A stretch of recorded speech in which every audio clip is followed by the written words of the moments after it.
Oi pessoal, tudo bem? Eu sou o Tasso Azevedo, sou engenheiro florestal, especialista em meio ambiente, em clima, e eu vim aqui conversar com vocês e responder algumas perguntas do elenco do Gloob. Vamos lá? Olá, eu sou Gabriel Miller e eu interpreto Mig na série Bugados. E eu gostaria de saber como podemos mudar pequenas atitudes para contribuir com o planeta. Olha, duas ideias. A primeira é que a gente tem que tratar bem e com respeito todos os seres vivos, de uma formiga a uma árvore, de um cachorro, um animal, a todas as pessoas. A segunda ideia, que é no nosso dia a dia, é guardar a seguinte lição: deixe sempre as coisas e os lugares por onde você passa melhor do que você encontrou. Se você passou em algum lugar e viu um lixo no chão, pega o lixo, põe na lixeira. Se todo mundo fizer isso, o mundo vai ser a cada dia melhor. Qual é a dica para quem quer eliminar o uso das sacolas plásticas? Olha, sacolas plásticas a gente deve trocar por embalagens que sejam reutilizáveis. Pode ser sacolas de pano, de lona e outros materiais que podem ser reutilizados. Mas sabe, não adianta você levar elas se você vai no supermercado, por exemplo, e para cada fruta ou verdura você vai colocar num outro saquinho. Eu, por exemplo, o que eu faço? Pego todas as coisas que eu quero consumir e eu levo ela a granel mesmo, sem separar.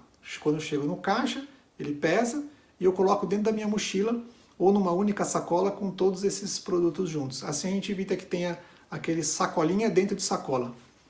Todo ano nós desperdiçamos toneladas e mais toneladas de alimento, enquanto milhões de pessoas passam fome no mundo todo. Como nós podemos resolver esse problema? Muita coisa afeta o desperdício de alimentos no mundo. Por exemplo, como o transporte, o acondicionamento inadequado e a própria distribuição dele para não chegar nos lugares onde mais precisa. Mas olha, tem coisas que a gente pode fazer em casa mesmo. Olha, 3 dicas.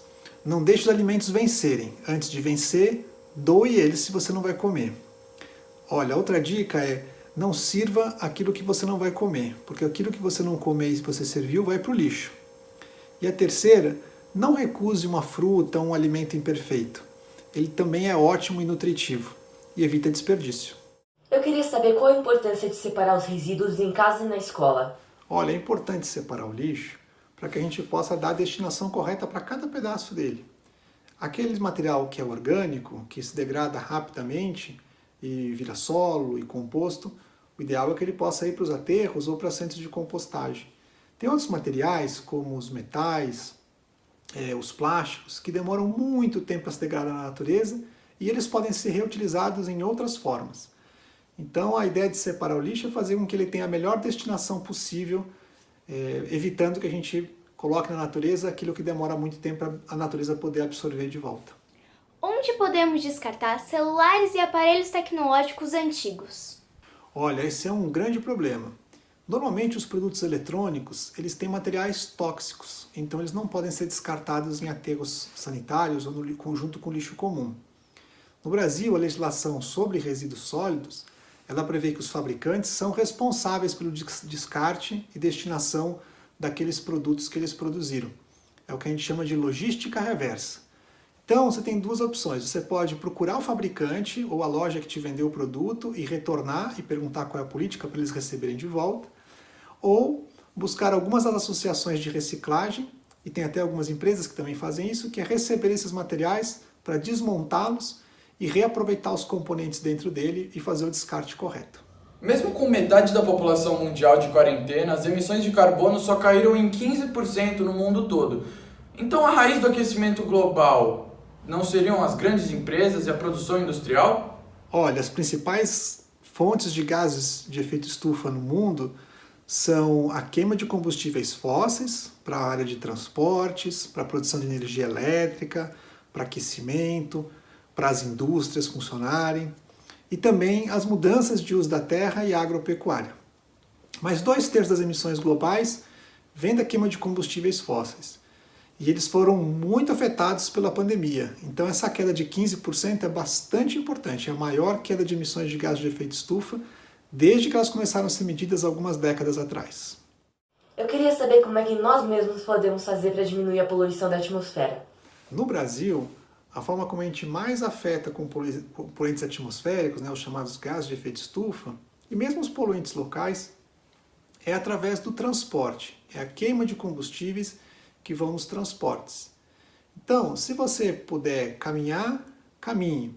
Se a distância for um pouquinho maior e você puder ir de bicicleta, vá de bicicleta. Não dá para ir de bicicleta? Prefiro o transporte público, porque é mais gente dentro do mesmo veículo, então emite menos por pessoa.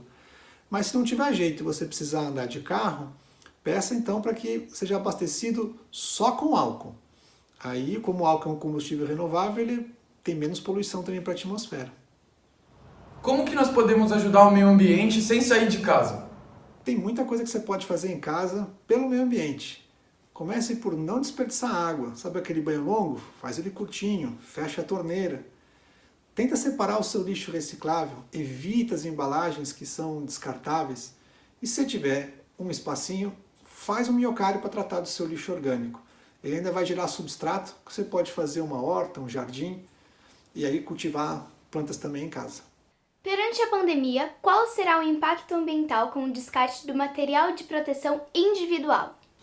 Olha, o aumento do consumo de produtos de proteção individual, os materiais, equipamentos, especialmente nos hospitais, tal, deve ser muito grande. Esse material, em geral, especialmente se estiver em hospitais, eles não podem ser descartados com lixo comum. Então, eles geralmente são recolhidos, colocados numa embalagem especial e depois eles são incinerados. Essa é a política para esse tipo de resíduo no Brasil. E o volume deve crescer durante o período dessa pandemia. Eles precisam ser corretamente descartados para que não cause contaminação em ninguém. Aqui são mais umas que eu recebi aqui das crianças, das amigas da Clara e da Clara. Então, a primeira é: de onde veio e como veio a fumaça preta que atingiu São Paulo em 2019? Veio mesmo da Amazônia? Olha, é verdade, em agosto de 2019 o tempo fechou em São Paulo. E isso foi a fumaça que veio lá da Amazônia, das queimadas na Amazônia, no Pantanal e também aqui na Bolívia, no Paraguai, nossos países vizinhos, que se juntou com as nuvens de uma frente fria que vinha do sul do Brasil. E isso gerou aquele efeito que nós tivemos aqui em São Paulo, que foi de escurecer o dia durante a tarde em agosto de 2019. O que é aquecimento global e por que ele é ruim? Quais são os seus impactos? Olha, o aquecimento global é um processo que acontece quando a gente coloca mais gases de efeito estufa na atmosfera. É como se a gente colocasse umas camadas de cobertor a mais que vão tornando a temperatura média do planeta mais alta. Isso tem várias consequências. Uma delas, por exemplo, é aumentar os furacões e a intensidade de eventos extremos como chuvas e secas.